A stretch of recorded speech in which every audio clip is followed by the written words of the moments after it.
Atlanta had always been home to me, and so had New Light Baptist Church. I'd been a member of the congregation for over 20 years since I was a child.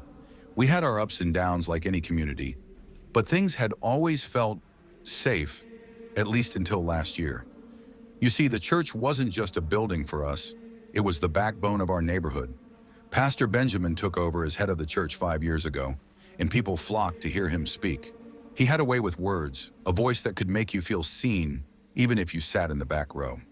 A tall man with a smooth voice and the kind of smile that put you at ease, Pastor Benjamin was admired, almost revered, by the congregation. But that all changed one night. It was a Wednesday evening, just after choir practice had ended. I was on my way home when I realized I'd forgotten my jacket in the back room of the church. The lights were still on, and Pastor Benjamin's car was parked outside, so I figured he was probably doing some late-night work. When I walked in, the air in the church felt thick. It was too quiet for my liking. The back office door was cracked open, and I could hear voices, hushed, intimate, and far too familiar for what should have been a professional setting. I stepped closer, my curiosity getting the best of me. What I saw made my stomach turn. There, leaning against the desk, was Pastor Benjamin with June. June was one of our most dedicated choir members, and she was married to Jackson, a man who practically built the church's foundation with his bare hands. Jackson was one of the good ones, steady, hard-working, and madly in love with his wife. And yet here she was, wrapped up in Pastor Benjamin's arms. They weren't just talking. Their hands moved over each other like they'd done this 100 times before. I felt my heart drop, a mix of disgust and shock. These weren't two people who had accidentally fallen into something messy. This was planned, deliberate, and sickeningly casual. I didn't make a sound, didn't confront them. Instead, I backed away quietly, my mind racing. How long had this been going on? Why would June do this to Jackson? And Pastor Benjamin, did he not fear God at all? I left the church that night with more questions than answers, but I knew one thing for sure. I had just witnessed something that would tear our church and our community apart. New Light Baptist wasn't just a church in Atlanta. It was the church for our community. It sat on a hill overlooking the neighborhood, its stained glass windows glowing in the sunlight every Sunday. It was the kind of place where everyone knew your name, where you could count on people showing up with a hot meal if times got tough. Pastor Benjamin had been a huge part of that. When he arrived 5 years ago, the church was struggling. Attendance was down, the building needed repairs, and there just wasn't the same energy anymore. But Pastor Benjamin turned it around. He had a way of connecting with people, making them feel like they were part of something bigger. But now I couldn't shake the image of him and June from my mind. It wasn't just the act itself, though that was bad enough. It was the coldness of it all. They didn't look like two people swept up in some tragic love story. There was no romance, no tenderness. It was just raw, selfish desire. June had always been beautiful. You couldn't miss her at church, tall with dark skin that seemed to glow under the sanctuary lights, and a voice that could fill the room during choir performances. People admired her not just for her looks, but for her dedication. She was always there, leading rehearsals, organizing church events, and helping out wherever she could. Her husband, Jackson, was a different story. He wasn't flashy, didn't seek attention. He was the quiet type, the kind of man who showed his love through actions. He'd been married to June for nearly 10 years, and while they weren't the picture-perfect couple, I never thought there was any real trouble between them. That's what made this all so hard to believe. Jackson adored June. He was always at her side, supporting her in everything she did, and now she was betraying him in the worst possible way. I couldn't tell anyone what I'd seen. How do you even begin to explain something like that? People looked up to Pastor Benjamin. He was the moral compass of our community, the man who gave us hope when things were hard. Exposing him would destroy everything we'd built. But the truth was like a ticking time bomb, and I had a feeling it wouldn't stay hidden for long. After that night, I started paying more attention to the way Pastor Benjamin and June interacted. Once you knew what to look for, it was hard to miss the signs. The way they'd steal glances during service, how they'd linger in conversation after everyone else had left. Always careful not to seem too obvious, but obvious enough to those who knew. I kept it to myself for as long as I could, but the guilt weighed on me. Every Sunday, I'd see Jackson sitting in the pews, looking up at his wife as she sang, completely unaware of what was happening behind his back. It wasn't right. I wasn't the kind of person to meddle in other people's business. But this was different. This was tearing apart a family. Then things started to escalate. June became more distant, not just from Jackson, but from everyone. She used to be so full of life, always chatting with the choir members and helping out after service. But now she seemed distracted, anxious even. She'd leave choir practice early, claiming she had other things to do. But I knew better. She was meeting Pastor Benjamin, sneaking around like it was some kind of game.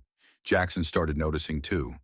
I'd see the way he'd look at her during service, like he was trying to figure out what had changed. He wasn't a fool.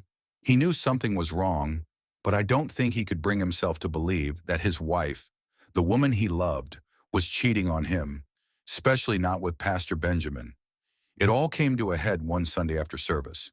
I was in the parking lot heading to my car when I saw them, June and Jackson, arguing by their car. They weren't yelling, but the tension between them was thick. I couldn't make out what they were saying, but from the way Jackson was gesturing, I could tell he was upset. June looked frustrated, like she didn't want to be there. She kept crossing her arms, shaking her head, and eventually she just got into the car and slammed the door. Jackson stood there for a moment, watching her drive off, his hands clenched into fists at his sides. That's when I knew. Jackson had finally figured it out. He might not have had all the details yet, but he knew something was going on between his wife and Pastor Benjamin. And it was only a matter of time before everything exploded. Things between Jackson and June went downhill fast after that Sunday. The tension that had been building for weeks finally spilled over into full-blown arguments. Sometimes I'd see them after service, speaking in hushed, angry voices in the church parking lot. Other times, Jackson would show up to church alone, sitting in the back pew, his face hard, like he was forcing himself to be there. Word started to spread through the congregation, though no one knew exactly what was going on. People noticed that June was pulling away from everything. She wasn't attending the social gatherings anymore, and she left choir practice as soon as it ended, barely saying a word to anyone. Even her performances had lost their soul. Her voice was still beautiful, but the passion she used to bring seemed to have disappeared. It was like she was going through the motions. Jackson, on the other hand, looked like a man on the edge. Every time I saw him, there was something off. His eyes were darker, his jaw set like he was holding back something fierce. I don't know if anyone else noticed it, but I did. I couldn't help but think of that night I saw June and Pastor Benjamin in the office, and how far this whole thing had gone. I wanted to say something to warn him, but I couldn't bring myself to get involved. Not yet. Then one Wednesday night after Bible study, things finally blew up. I stayed late to lock up the church as usual. Most of the congregation had already left, except for a few members who were chatting outside in the parking lot. I was in the sanctuary when I heard the front doors slam open. It was loud enough to make me jump. I peeked around the corner and saw Jackson storming into the church. His face was tight with anger, his hands clenched into fists. I could tell he was looking for someone, and I had a pretty good idea who. Pastor Benjamin was still in his office, finishing up some paperwork. Jackson made a beeline straight for him. I followed at a distance, not sure what I was about to witness, but knowing it wasn't going to be good. When Jackson burst into the office, Pastor Benjamin stood up, surprised.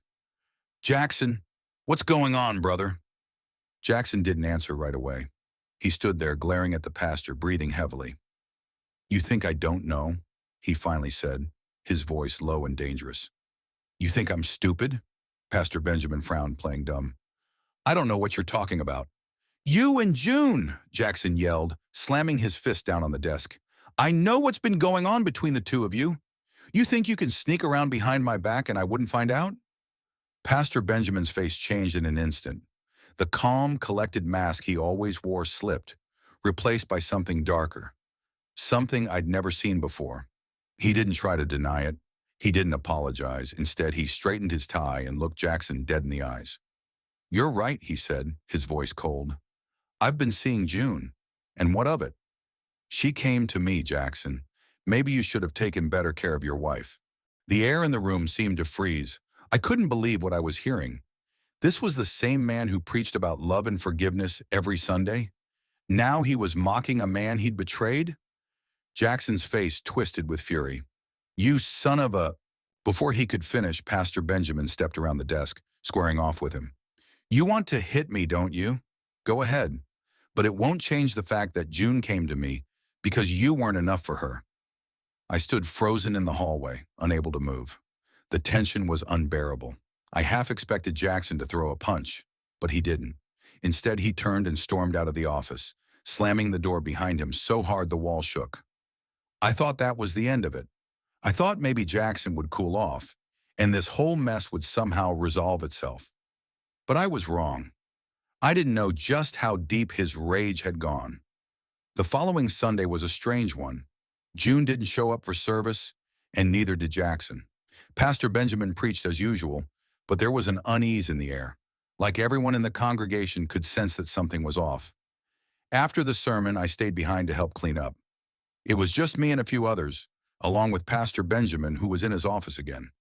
I didn't think much of it until I saw Jackson's truck pull into the parking lot.